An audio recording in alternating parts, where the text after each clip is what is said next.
김범수 카카오 이사회 의장이 전 재산의 절반을 사회에 환원하겠다고 밝히면서 화제를 모았었습니다. 자식들에게 기업 소유와 경영을 대물림하는 재벌기업 오너들과는 또 상반된 행보기도 한데요.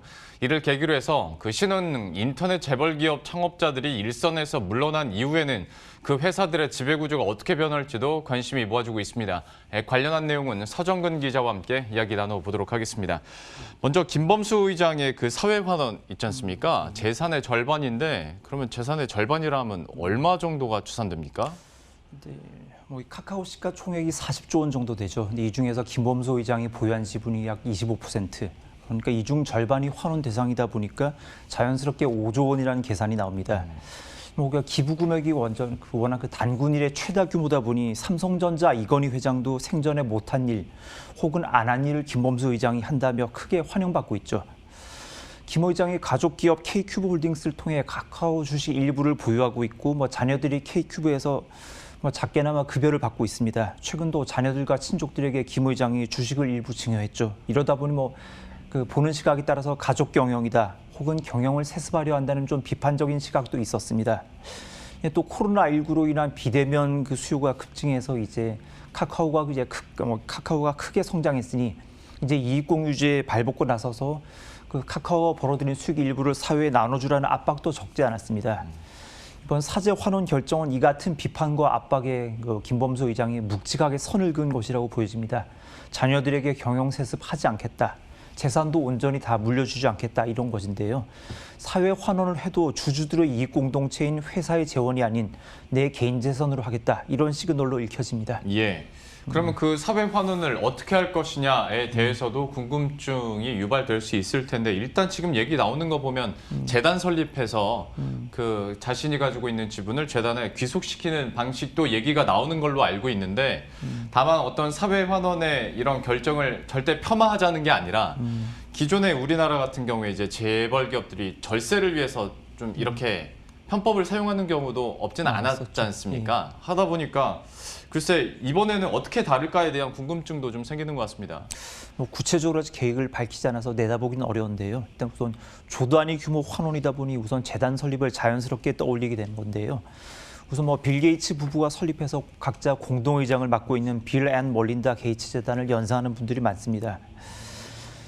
또 거기 가까운 예로 안철수 국민의당 대표가 처음에 정계 입문해서 지금보다 훨씬 더 인기가 많았던 그 시절에 2011년에 자신이 보유한 안랩 지분 가치가 치솟자 이 지분 절반을 사회에 환원하겠다고 약속했던 적이 있었죠.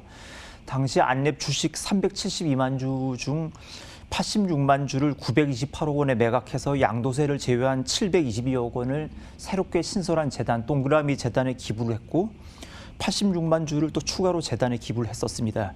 이 재단이 그동안 어떻게 활동했는지 그 재원을 어떻게 활용했는지는 제가 제대로 알지 못해서 함부로 평가하기는 좀 부적절하고요. 예. 다만 안철수 대표가 현재 보유하고 있는 안랩 지분 18.6%에 더해서 이 동그라미 재단이 보유하고 있는 안랩 주식도 최대 주주 안철수의 특수관계인 우호 지분으로 더해져서 경영권에 힘을 보태는 구조죠. 그 예. 재단이 보유하고 있는 안랩 지분도 의결권 행사가 가능한 그런 구조로 알려져 있습니다. 그러다 보니 김 의장이 환원할 카카오 지분도 일정 부분이 재단에 귀속되고 재단이 보유한 지분이 김범수 의장 일가의 우호 지분으로 더해져서 향후 경영권 유지의 한 축이 될 것이라는 시각도 나오긴 합니다. 자, 근데 이게 이제 관련해서 한 곳에서 같은 부처를 계속 이제 취재하다 보면 거기서 흘러나오는 분위기라는 것도 있고 또 서정근 기자가 전망을 했을 때 다가오는 취재했을 때 그런 결과물들이 좀 있을 거 아닙니까? 그러면 이번 사안에 대해서 앞으로의 전망에 대해서는 서정근 기자는 좀 어떻게 봅니까? 제가 내년에 무슨 일을 하고 있을지도 사실 모르는 일인데 남의 속마음을 엿보고 이 5조 원이나 되는 재산을 환원하는 데는 길게는 수십 년이 걸릴 수도 있는데 이거 미래를 예측하는 게 좀 위험한 일이긴 한데요. 예. 제 사견으로는 사회에 한 푼도 내지 않고 증여세 낼 것만 다 낸다면 김 의장이 보유 지분을 모두 자녀들에게 증여를 해도 문제될 게 없다. 자녀가 영특하고 경영자 자질이 보인다면 경영을 세습해도 문제될 것이 없다고 개인적으로는 생각합니다. 근데 한때 제가 김 의장과 짧게나마 교분을 이어갔던 제가 그동안 김 의장에게 받았던 느낌, 그리고 김 의장을 아는 많은 사람들이 느꼈던 평판은 그 인간 김범수가 굿피플이다라는 데 의심의 여지가 있고 의심하는 사람들이 거의 없어요. 예.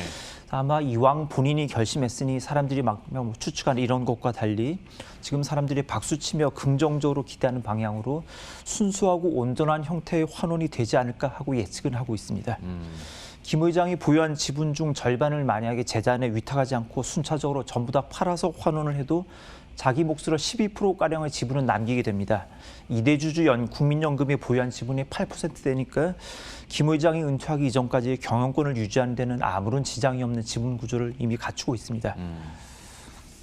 자, 뭐 이왕 이렇게 우리가 전망하고 소설 쓰는 김에 조금 더 나가보도록 하겠습니다. 네이버나 뭐 NC도 넥슨도 그러니까 현 우리 세대에서 이제 대기업 축에 올라선 기업들 같은 경우에 나중에 향후 그러니까 지금의 경영진들이 일선에서 물러났을 때 지배 구조가 좀 어떻게 바뀔까? 기존의 재벌 기업들과는 또 어떤 차이점을 가질까에 대해서는 좀 어떻게 전망이 됩니까?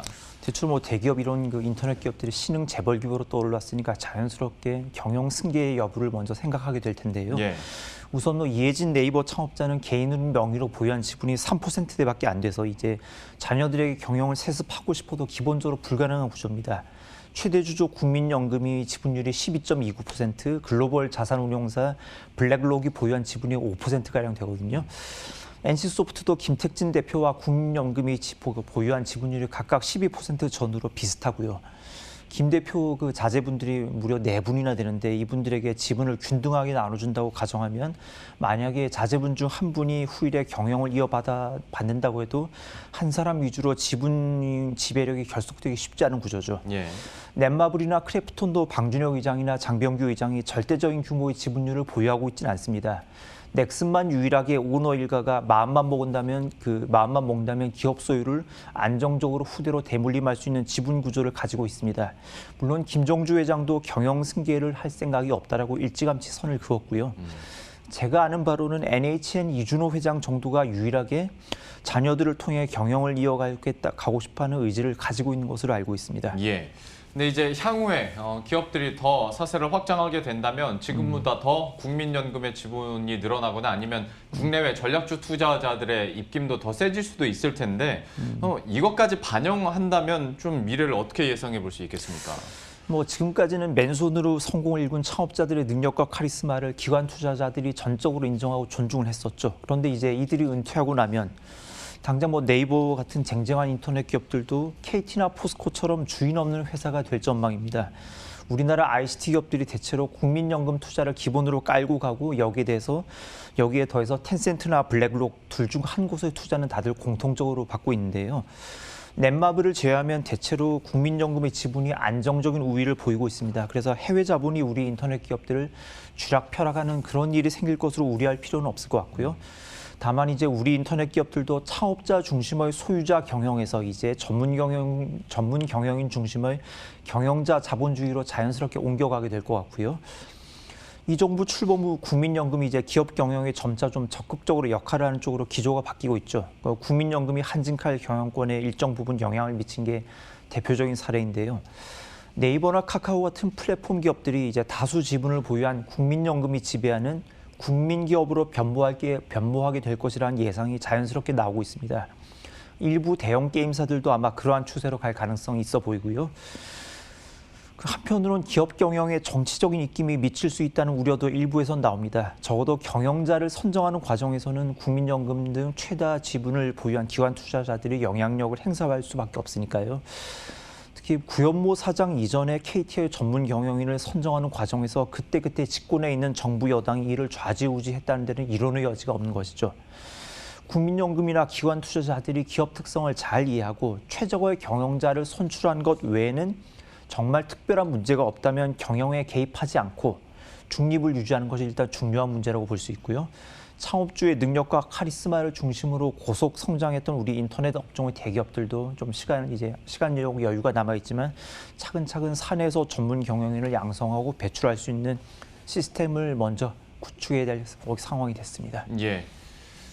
지금까지 서정근 기자와 함께했습니다. 잘 들었습니다. 네.